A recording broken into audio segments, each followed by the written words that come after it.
What's the word, YouTube? It's your boy Quillysantana, and you're watching the Brains of Sports.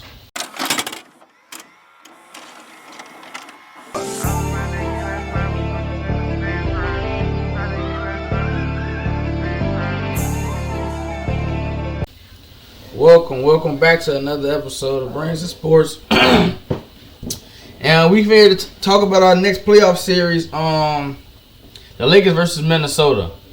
We're gonna do every series, but a couple series probably gonna get mashed all in one because we already know what's gonna happen in those series, like Cleveland and whoever they play, and Boston and Orlando.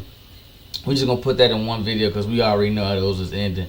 Them really is like, I don't even think we need to watch them or too much really even cover those at all, to be honest. But we got Detroit and Pistons coming up, and Milwaukee versus Indiana. We're gonna have those coming up too. And it's for sure that Golden State and Houston. So just be on the lookout for those. But today, for this video right here, we got Lakers versus Minnesota. And we just talking about how I think this series gonna go. Now I'm gonna be flat out.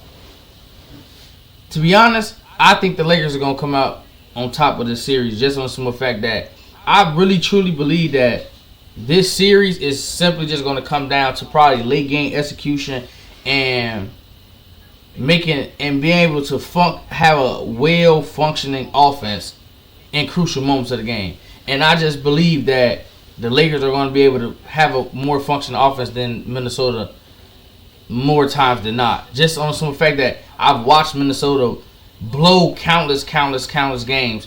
They literally have the most clutch games played, and they're the worst in the clutch. That's why they record should actually be better. Like if they would have won even half of their clutch games, they probably would be like the 2 seed. Like no BS.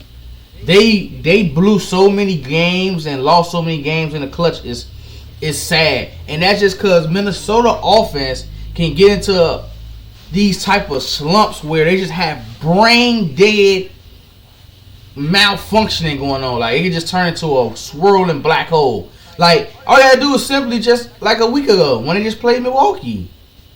Milwaukee scored 40 points in the fourth quarter, and Minnesota scored 8. The Timberwolves had 8 points in a quarter. They blew a 20-point lead and only scored 8 points in a quarter. Then there was a time that, like over that span, Milwaukee went on a 34-3 run. 34-3. So that means in the course of a game, over a large period of time, they scored 3 points for the rest of the game. Like for the rest of the fourth quarter, they only scored 3 points. Turnover after turnover. Blitzing Anthony Edwards, Julius Randle, dumb passes, missed shots, not being able to actually create real offense. And that's the problem. I feel like that's literally going to be their downfall. Their downfall is just going to be they can turn into they can get red hot. Anthony Edwards shooting 4% from 3 this year on 10 attempts a game. He had the most threes made in the entire NBA. But their offense can get red hot or turn into a brain dead, like they can just sit there like a blobfish. Like their offense can just turn into something that you will see from like the Washington Wizards or something. So they can either turn into Cleveland and just shoot or Boston and shoot the net off the rim, or they can turn into Washington. Either or. The second reason I'm concerned about the Timberwolves is because of Julius Randle. Now, I am going to say this, because if you know me, you know that I do not like Julius Randle at all. Julius Randle is I'm not even going to get too deep into Julius Randle. This is not really about, like, it's not a Julius Randle video. But we're not even going to get too much in them his little last week. But what I am going to say this about Julius, though, is that it's only up from here. I don't possibly think that he can go out here and perform worse than he did his last couple playoff series. I don't think he can go out here and perform and put up like this bad shooting splits like he did his last 2 times. Like, cause 34% from the field is horrendous. Like, do you understand how bad 34% is? Like 34% is crazy. That's what I'm telling you. This little ass so weak. But at least like he gonna shoot like if it's gonna be some bad, it's gonna be like 43, 44, 45, just an inefficient performance. But I don't think it's gonna be like, I'm talking about a super trash can. Like, I don't think it's gonna be a walk. He ain't gonna be a walking trash can out there, because there's no way that like you gonna get 34% is insane. So, but I still don't think he gonna be good enough to like offset Bron and Luka. Let alone it could be Luka and Reeves or something like that. Like I don't think he's gonna be good enough to offset them, just on some fact that I don't think I can trust him. I don't know how much I trust his playmaking. Even though since he did come back off injury, he's been playmaking very, very well. Except for when I bet on him. Now when I bet on niggas get assists though, niggas turn into motherfucking I don't know who. Now niggas forget how to pass though. He been playmaking well, but just now when I was betting on this little ass, he forgot how to playmake. I tell you about niggas. I tell you. But he been playmaking very well as he been set in his role after he came back from the injury, and that's what got Minnesota rolling. So that's really my second reason is Julius Randle gonna be able to play well enough to offset some of that firepower that LA has. I'm not really too much worried about Anthony Edwards. I expect Anthony Edwards to average like 32 in this series. I'm not gonna lie to you, because that's my worry about the Lakers, is that their point of attack defense, especially with like trying to guard scoring guards, I don't trust. They don't have no one to guard Anthony Edwards. Like Anthony Edwards gonna be able to do whatever he want to do, whatever he pleases to do. Like I'm expecting at least 3 40-point games in this series out of Ant. Y'all know my third favorite player is Ant. Y'all know my top 3 players is Kawhi Leonard, Shea, and Ant. Those are my top 3 favorite players in the NBA. So I'm expecting like at least 3 40-point games. So I know he's gonna put up a bunch of threes. The Lakers are gonna let you shoot a bunch of threes. So that gets me into my next point of, can the support, this game is also gonna come down to the supporting cast for Minnesota, because J-Mac only shoots 33% from the 3. Now you want to have J-Mac on the floor just on the simple fact that he probably is your best perimeter defender. Not even probably, he is, and he can be a great rebounder versus a team that has a lot of jumbo wings. They're going to crash the glass because they're going to play small, and Minnesota's big, so he can be a valuable piece. But now he's been shooting better down the stretch. You know, he'd have had some few shrieks where he'd have been very good from 3, but 33% from the 3 on like 3 attempts, I don't know if that's going to cut it. You know what I'm saying? That's like 1 for 3. So I don't know if that's going to be able to cut it with the more firepower that the Lakers have. They're shooting guys shooting the 3. And they're gonna let you shoot threes. Like, that's their game plan. And I see a lot of people talking about the Lakers defense. This is my thing with the Lakers defense, because I've seen it, because Jeff Van Gundy, the defensive coordinator for the Clippers, ran that at a point in time in this season where they would just let guys shoot. And it's not more of letting guys shoot, it's more of scheming them into shots. More of like playing the lane and playing in between guys and trying to get guys to shoot like quick catch and shoot, slightly contested shots.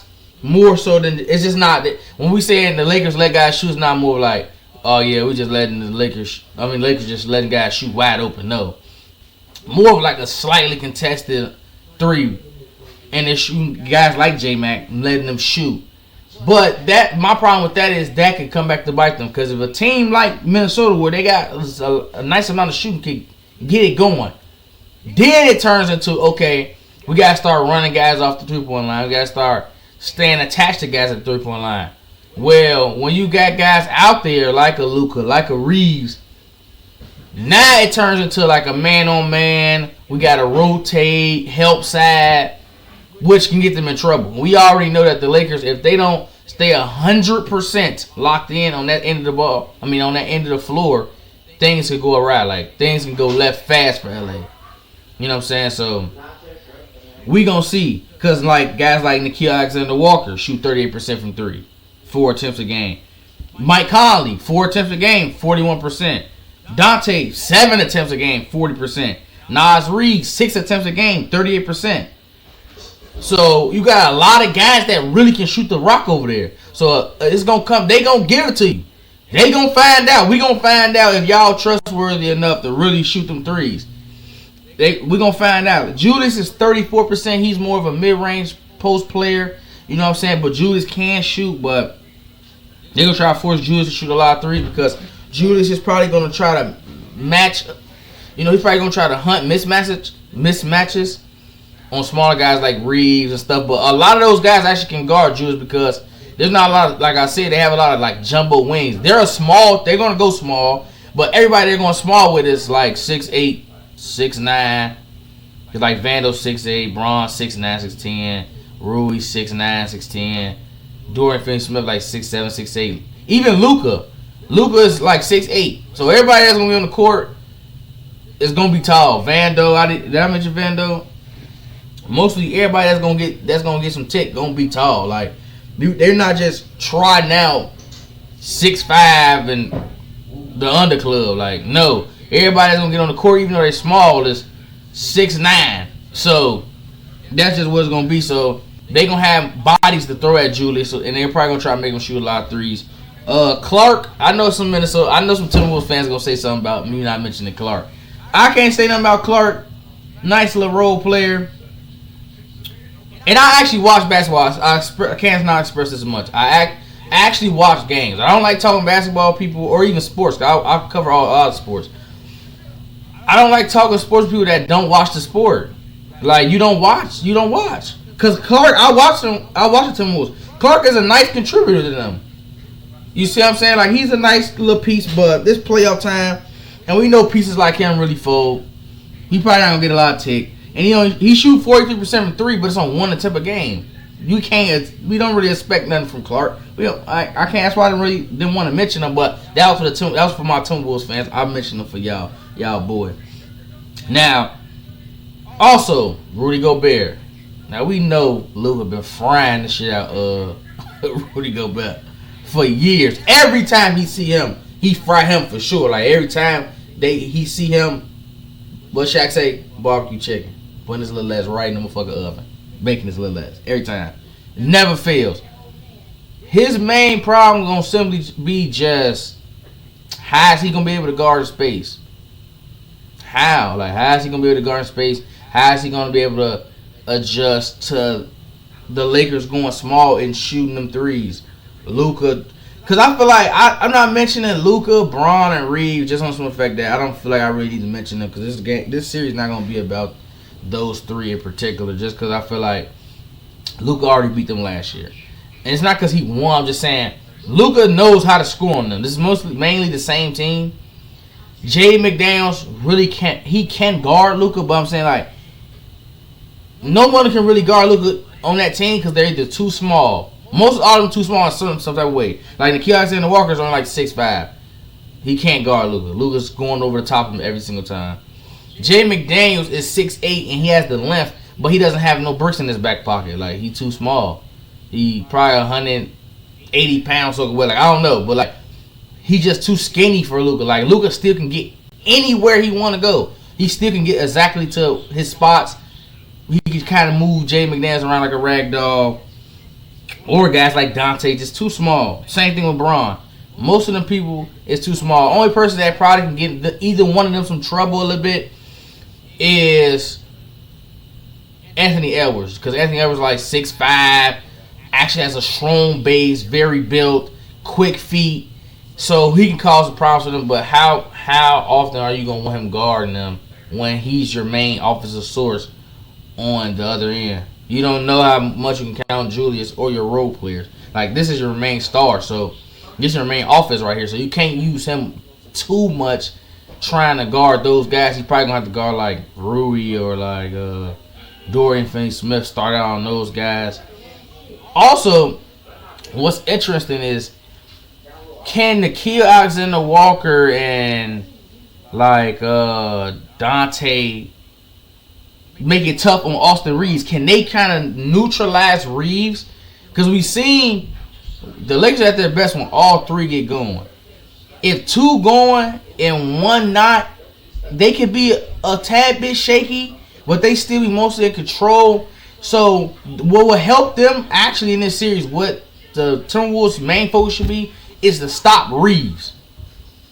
That's what one of their main focus should be, because they're not going to stop Luka at all. And they're going to have a serious hard time stopping Braun, especially when they go small and then Braun basically at the 5. he's gonna be him versus like Rudy or something. It's gonna be like you don't have no answer for them. What you can do is try to limit the others, and mainly try to limit. Nikhil's job is gonna be definitely to stop, or not. I shouldn't say stop, but make Austin Reeves play very inefficient. Give him a tough series because that could alter the Lakers' offense. Because now it's like, okay, Luka hasn't been the Luka that we seen last year. You know, he's been kind of inefficient. You know what I'm saying? Kind of missing routine shots. He hasn't been good on his 2-point shots like he was last year. Just easy floaters and like, you know, his spin back mid-range shot. Just those little around the basket shots. He hasn't been that good. So Luka could have a bad game. And if you could kind of neutralize Austin Reeves some, now that could give you guys an advantage. That could actually help Minnesota in beating this Lakers team.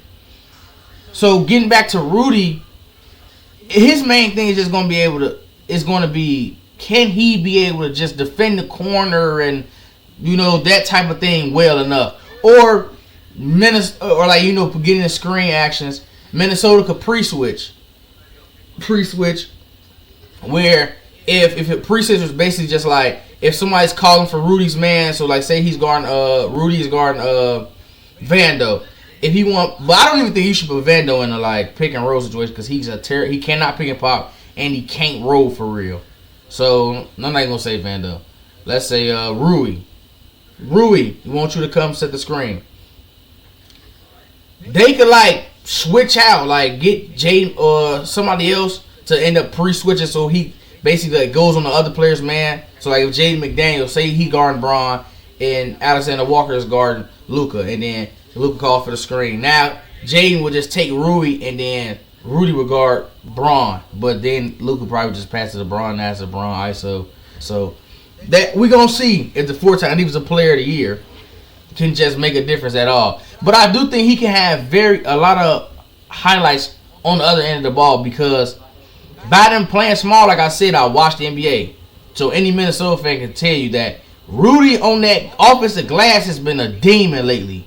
Like Rudy been horsing shit. Like I'm not gonna lie, Rudy been snatching shit and dunking that motherfucker. Like his playmaking, as like once he catch it, because you know Rudy used to look like Zach Edey. He used to be Zach Edey. Rudy has gotten a little better at that. I've been seeing him when I watch Minnesota. I see him be way more just smarter with his decision making, and that's going to help them a lot. I think Rudy, if he could stay solid a little bit on the other end of the floor in space, he can kill on that glass. He can kill on that glass, like he can kill, man. He can kill on that glass. But then you got the X factors like Nas Reed, because when Nas come in, Nas is a big too, but now Nas can spread out. Nas can shoot it. Nas can eat on that glass too. So we gonna find out how Minnesota gonna play, what the matchups gonna be, and can they like? I think the biggest thing is can these guys make threes? Because they're gonna try to neutralize Ant. They're gonna try to blitz Ant make Ant a playmaker. He's basically in the same place Jason Tatum was a few years ago when Tatum needed to work on his playmaking. He was just a great scorer, but his playmaking was lacking. He's in that same place. They're gonna try to blitz him and make him a playmaker. So can he count on these guys to shoot threes? And can Rudy guard the corners and that baseline well in space basically? And can they neutralize Austin Reeves, because they can get a LeBron or like a Luka clunker, and then they can be on one. Switching over to the Lakers, I think the Lakers are one of the top 3 most dangerous teams in the West with them, OKC and the Clippers. My whole thing with the Lakers is just simply that I don't know how can I see a team with basically no center. They don't really have a center. Let's face it. They a small team. They're a small ball team. Jackson Hayes is basically a reserve. Like, I know he get like 20 minutes a game. He basically a reserve, bro. He basically like a backup center.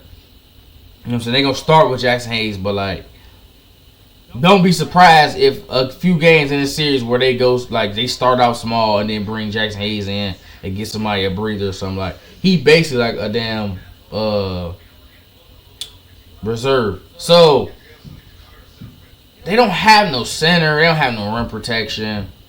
Their defense is average. It's not as bad as Denver, nowhere near bad as Denver, because we didn't seen on tape the Los Angeles Lakers can put up an elite defense of stretch multiple times, because like I said, they have jumbo wings. They're small, but they're not like tiny or something. Like they're small, but they not little as hell. Like, so we've seen them be able to put up a lot of defensive stretches. Like great defensive stretches. I'm talking about elite defensive stretches. That's why they don't worry me as much as like Denver, where I'm just like, Denver, I don't trust them to do nothing at all. Just because they don't have, you can't be a bottom 20 defense and think you gonna play a team with elite playmakers and elite scorers and they playing well and y'all gonna beat them. Like, that's just not gonna happen. It's not gonna happen. And plus, defense in this league win you championships. You at least have to be average if you're gonna have a surefire offense, which the Lakers are. But they have a ceiling that like Denver can't reach.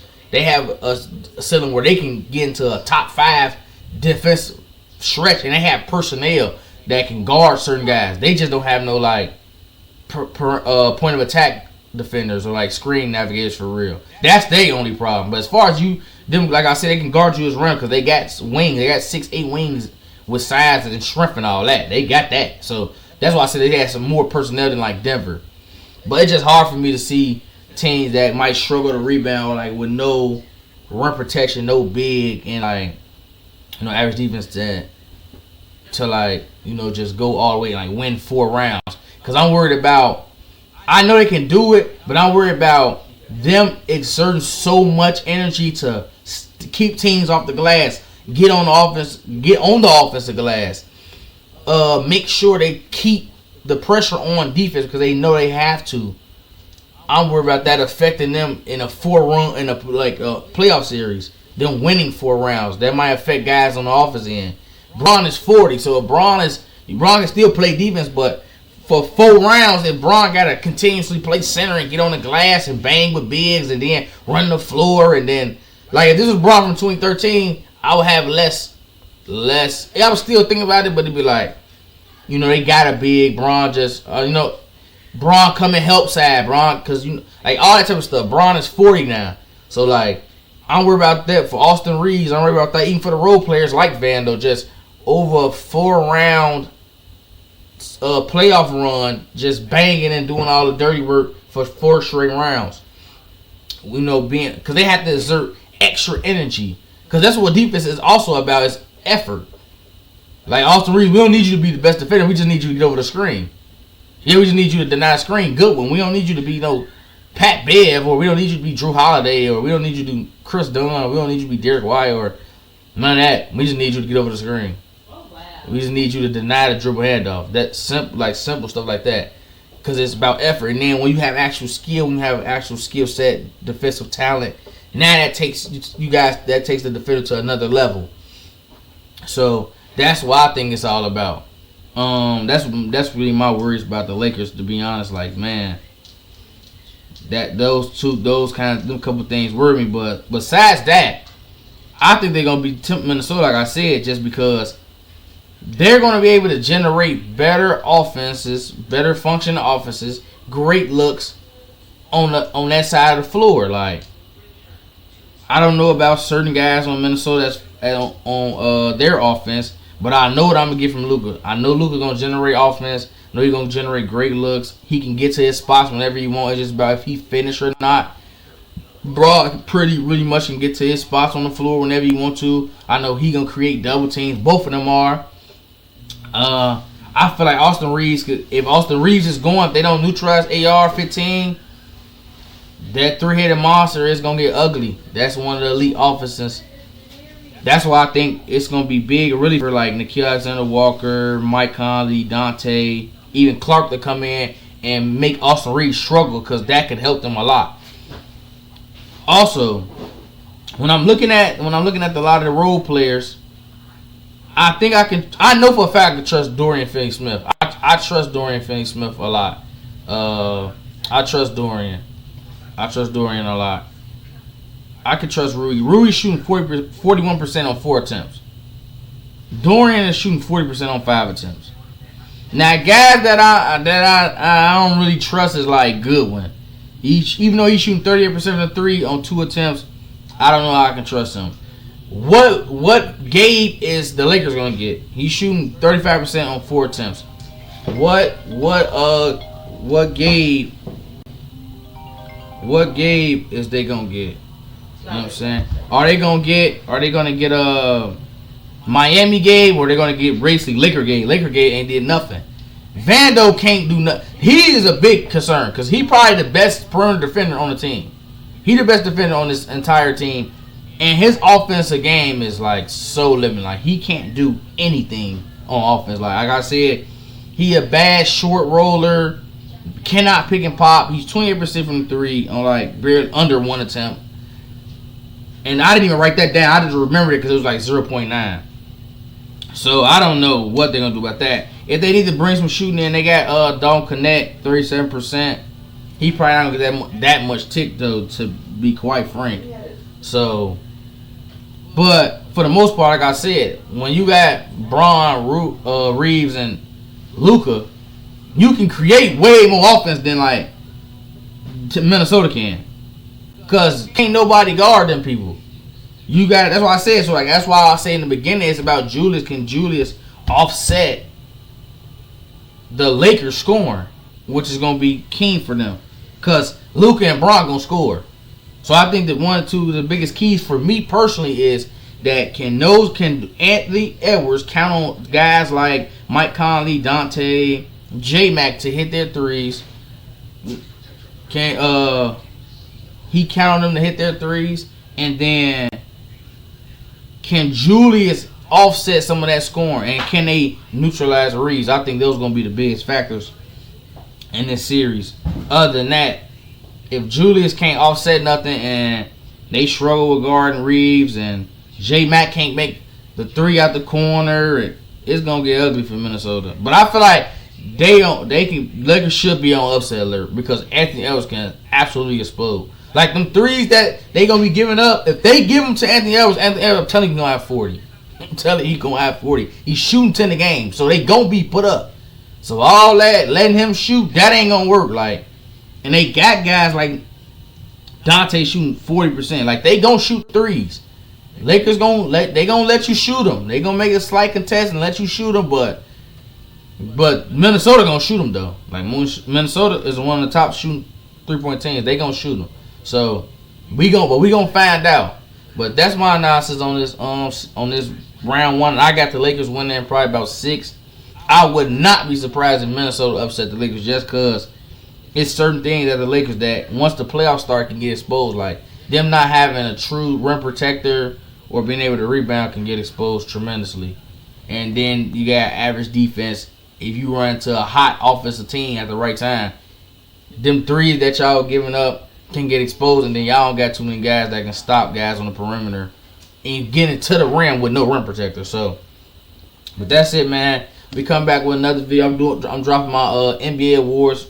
Who I think should be MVP, and like my first team, all NBA selections. So just stay on tune, on the lookout for that right there. You know what I'm saying? Quillysantana out.